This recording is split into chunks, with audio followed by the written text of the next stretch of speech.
नमस्कार दोस्तों अगर आपको गुजरात टाइटंस और सनराइजर्स हैदराबाद के बीच खेला गया आईपीएल का 40वां और सबसे रोमांचक महामुकाबला पसंद आया हो तो आप इस वीडियो को एक लाइक जरूर करें। दोस्तों इस वीडियो का लाइक टारगेट 400 लाइक्स का है, तो दोस्तों आप इस वीडियो को दिल से लाइक जरूर करें। दोस्तों आईपीएल 2022 के 40वें और एक और रोमांचक महामुकाबले में आईपीएल इतिहास की दो बड़ी टीमें एक दूसरे से भिड़ी। इस बार हार्दिक पांड्या की गुजरात टाइटंस के सामने केन विलियमसन की सनराइजर्स हैदराबाद की टीम खड़ी थी।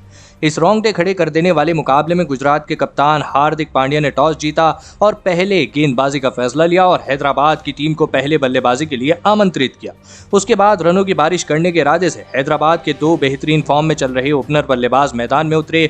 अभिषेक शर्मा और हैदराबाद के कप्तान केन विलियमसन से हैदराबाद की टीम को इस बड़े मुकाबले में एक विस्फोटक ओपनिंग शुरुआत की उम्मीद थी, लेकिन इस बार अभिषेक शर्मा और कप्तान केन विलियमसन की यह ओपनिंग जोड़ी ज्यादा देर तक मैदान में नहीं टिक पाई और पारी का तीसरा ओवर डालना है मोहम्मद शमी ने अपनी एक बेहतरीन अंदर आती हुई गेंद पर हैदराबाद के कप्तान केन विलियमसन को ही क्लीन बोल्ड कर दिया। केन विलियमसन 5 गेंदों में 8 रन बनाकर आउट हो गए। हैदराबाद के कप्तान केन विलियमसन के आउट हो जाने के बाद अब हैदराबाद की टीम की तरफ से सबसे बेहतरीन फॉर्म में चल रहे राहुल त्रिपाठी बल्लेबाजी करने मैदान में आए और फिर राहुल त्रिपाठी और अभिषेक शर्मा ने मिलकर हैदराबाद की पारी को संभालने की पूरी कोशिश करी, लेकिन फिर पारी का 5वां ओवर डालने आए मोहम्मद शमी ने अपने इस ओवर की छठी गेंद पर और आखिरी बॉल पर बेहतरीन फॉर्म में चल रहे राहुल त्रिपाठी को आउट कर दिया। आपको बता दें कि राहुल त्रिपाठी 10 गेंदों में महज 16 रन बनाकर आउट हो गए। हैदराबाद की टीम ने शुरुआती ओवरों में ही अब 2 महत्वपूर्ण बल्लेबाजों को खो दिया था।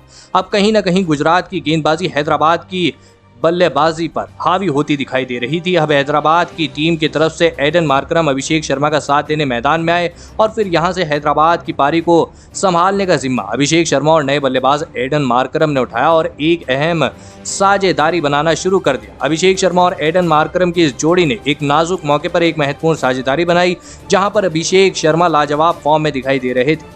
अभिषेक शर्मा गुजरात के हर एक गेंदबाज पर चौके छक्के लगा रहे थे।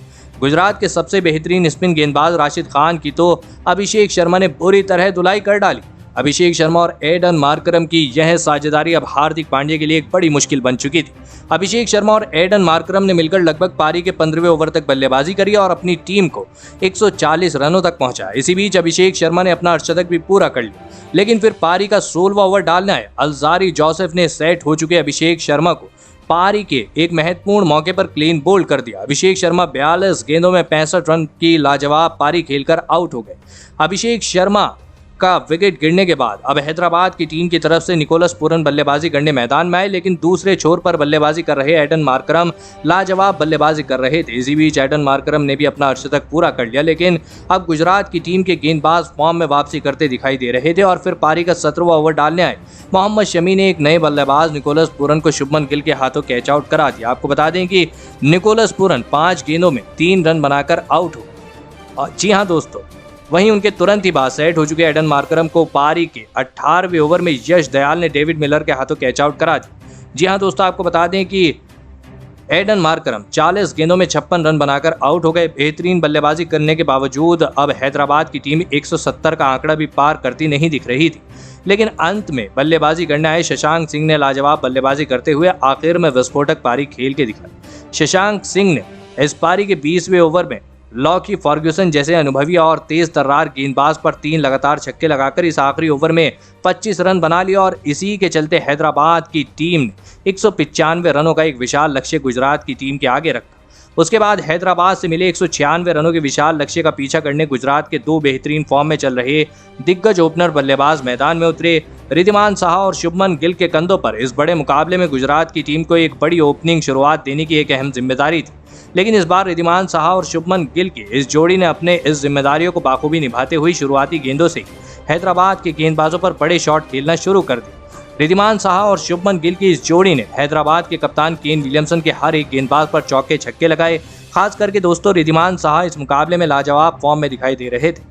रिद्धिमान साहा हर एक ओवर में चौके छक्के लगा रहे थे, जिस वजह से शुरुआती ओवरों से ही हैदराबाद के गेंदबाजों के ऊपर अब दबाव पूरी तरह बढ़ चुका था। रिद्धिमान साहा और शुभमन गिल की इस जोड़ी ने लगभग पारी के 7वें ओवर तक बल्लेबाजी करी और अपनी टीम के लिए 69 रनों की एक बड़ी ओपनिंग साझेदारी बनाई, लेकिन फिर पारी का 8वां ओवर डालने आए हैदराबाद के सबसे महत्वपूर्ण यानी उमरान मलिक ने अपने इस ओवर की चौथी गेंद पर सेट हो चुकी शुभमन गिल को क्लीन बोल्ड कर दिया। शुभमन गिल 34 गेंदों में 22 रन बनाकर आउट हो गए। जहां पर हैदराबाद के बड़े बड़े गेंदबाज फेल हो चुके थे, वहां पर नौजवान उमरान मलिक ने अपनी तूफानी गेंदबाजी से गुजरात के खेमे में डर का माहौल बना दिया था। शुभमन गिल का विकेट गिरने के बाद अब गुजरात के कप्तान हार्दिक पांड्या बल्लेबाजी करने मैदान में उतरे, लेकिन इस साल बेहतरीन फॉर्म में चल रहे हार्दिक पांड्या को भी लाजवाब गेंदबाजी डाल रहे उमरान मलिक ने ज्यादा देर तक मैदान में टिकने नहीं दिया और पारी के 10वें ओवर में उमरान मलिक ने हार्दिक पांड्या को मार्को जॉनसन के हाथों कैच आउट करा दिया। गुजरात के कप्तान हार्दिक पांड्या 6 गेंदों में 10 रन बनाकर आउट हो। धमाकेदार शुरुआत के बाद अब गुजरात की टीम को 2 बड़े झटके लग चुके थे। उमरान मलिक अपनी गेंदबाजी से मैदान पर आग बरसा रहे थे, जिस वजह से गुजरात की टीम अब बैकफुट पर चली गई थी। अब गुजरात की टीम की तरफ से कप्तान हार्दिक पांड्या के आउट हो जाने के बाद डेविड मिलर, रिद्धिमान साहा का साथ देने मैदान में आए, लेकिन हैदराबाद की इस लाजवाब गेंदबाजी का असर रिद्धिमान साहा की बल्लेबाजी पर नहीं हो रहा था। रिद्धिमान साहा लगातार चौके छक्के लगा रहे थे और इसी बीच रिद्धिमान साहा ने अपना अर्धशतक भी पूरा कर लिया, लेकिन साहा के अर्धशतक लगाने के बाद उमरान मलिक ने फिर से हैदराबाद की टीम को एक बड़ी सफलता दिलाई और पारी के 14वें ओवर में रिद्धिमान साहा को क्लीन बोल्ड कर दिया। रिद्धिमान साहा 38 गेंदों में 68 रन बनाकर आउट हो गया। मुकाबला पूरी तरह फंस चुका था। गुजरात की टीम ने एक महत्वपूर्ण मौके पर अपने सेट बल्लेबाज को खो दिया था। अब मैदान पर राहुल तेवतिया बल्लेबाजी करने आ चुके थे, लेकिन अब गुजरात की टीम को आखिरी 5 ओवरों में 61 रनों की आवश्यकता थी। मुकाबला धीरे धीरे रोमांचक होने लगा था, लेकिन पारी का 16वां ओवर, जी हाँ दोस्तों, अभी भी उमरान मलिक को डालना था और उमरान मलिक की तेज गेंदों से गुजरात के बल्लेबाज पूरी तरह सहमे हुए दिखाई दे रहे थे और इसी वजह से पारी के 16वें ओवर में उमरान मलिक ने गुजरात की टीम की धज्जियां उड़ा दी। जी हाँ दोस्तों, इस 16वें ओवर की 5वीं गेंद पर उमरान मलिक ने डेविड मिलर को भी क्लीन बोल्ड कर दिया। डेविड मिलर 19 गेंदों में 17 रन बनाकर आउट हो गए। डेविड मिलर को आउट करने के बाद उमरान मलिक यहीं पर नहीं रुके और अपनी इस पारी के आखिरी गेंद पर उमरान मलिक ने अभिनव मनोहर को भी क्लीन बोल्ड करके मुकाबले का नक्शा ही बदल दिया। अभिनव मनोहर भी बिना खाता खोले ही आउट हो गए। उमरान मलिक की इस घातक गेंदबाजी ने गुजरात की बल्लेबाजी को हिलाकर रख दिया था।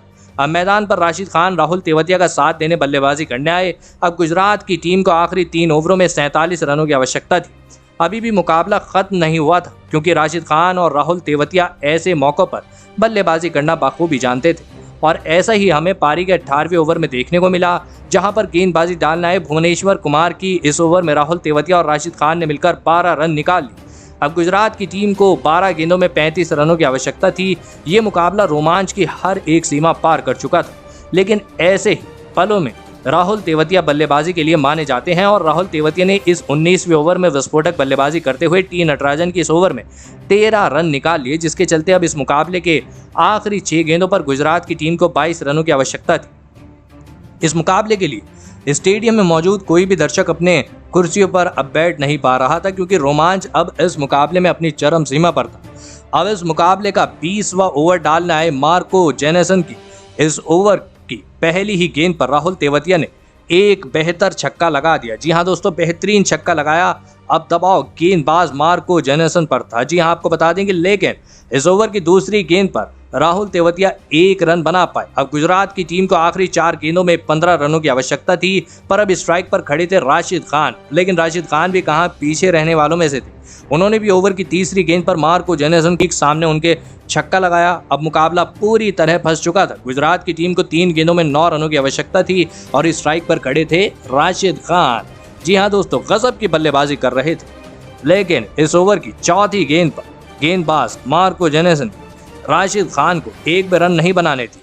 जी हाँ दोस्तों, आपको बता देंगे, अब गुजरात की टीम को आखिरी 2 गेंदों में 9 रनों की आवश्यकता थी। यहां से ये मैच कोई भी जीत सकता था। अब गुजरात की इस मुकाबले की पूरी किस्मत राशिद खान के हाथ में थी और फिर राशिद खान ने इस ओवर की 5वीं गेंद पर एक गजब का छक्का लगा दिया और इस मुकाबले को आखिरी गेंद पर पहुंचा दिया। अब गुजरात की जीत के लिए आखिरी गेंद पर 3 रनों की आवश्यकता थी। यहां से मुकाबला गुजरात जीत भी सकती थी और हार भी सकती थी, और वहीं ये मुकाबला सुपर ओवर में भी जा सकता था, लेकिन राशिद खान ने इस ओवर की आखिरी गेंद पर भी छक्का लगाकर गुजरात की टीम को इस मुकाबले में 5 विकेटों से एक बड़ी जीत दिला दी।